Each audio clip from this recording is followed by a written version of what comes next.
Hey guys, how's it going? Today's lesson is about spell work.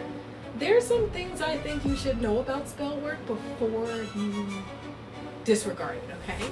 So, this is based off of what is available scientific research we have about spell work, meaning the scientists that know the spell work and did experiments.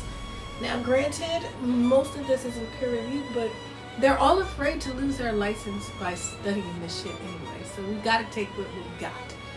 So, spell work. What they have found from spell work is this is what I know. It does not work on people with high IQs.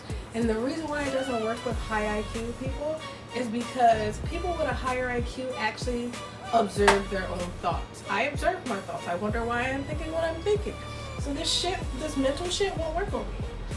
Next, magic is not whimsical. A lot of people think that magic is whimsical, that if you're gonna see glitter and shit, no, you're not. You're not gonna see any glitter or anything. You might see a light flicker, which is what happens to me because I'm such a magical creature, just like my friend. Chocolatina, how you doing? Also, it does not look whimsical, but magic is supposed to change probability. So let's say you want to win the lottery, although it's going to be very hard to win the lottery because the probability is slimmer. Actually, you're better off getting hit by lightning than winning the lottery. Just to flash to you on that. But when it comes to magic, probability is increased. So let's say to win the lottery, it's 1 out of 500 million. Okay, 1 out of 300 million, because that's how many people will win the lottery. 1 out of 300 million people will be reduced to from 1 out of 300,000 people to be 1 out of 20,000. So your chances increase. And that's where the probability comes in. Also, another thing that people don't realize about magic and the spell work is they think if they don't believe in it, that it won't touch them. You don't need to believe in spell work. And although I have a high IQ, I said mental magic doesn't work on people with high IQs.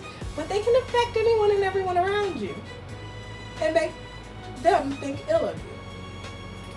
It's just a thing to think about. So, always study your thoughts.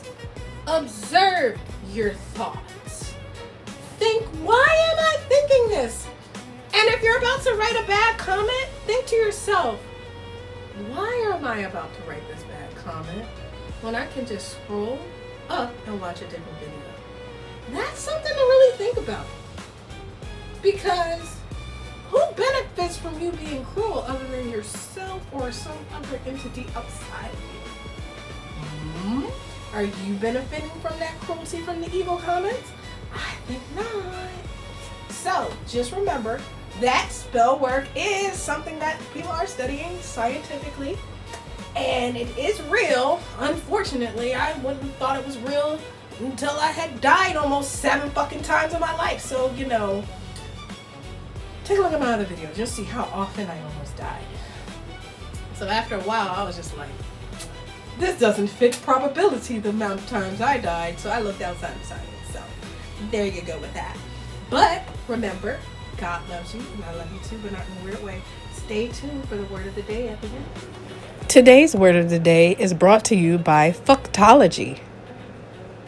Fucktivist. It's someone who turns every tiny inconvenience into a full-blown mission. They don't just complain about a problem, they create a whole campaign, recruit witnesses, write a speech, and somehow make everyone around them exhausted. They'll spend 3 hours proving that they're right about something nobody cared about in the first place. A fucktivist doesn't solve problems.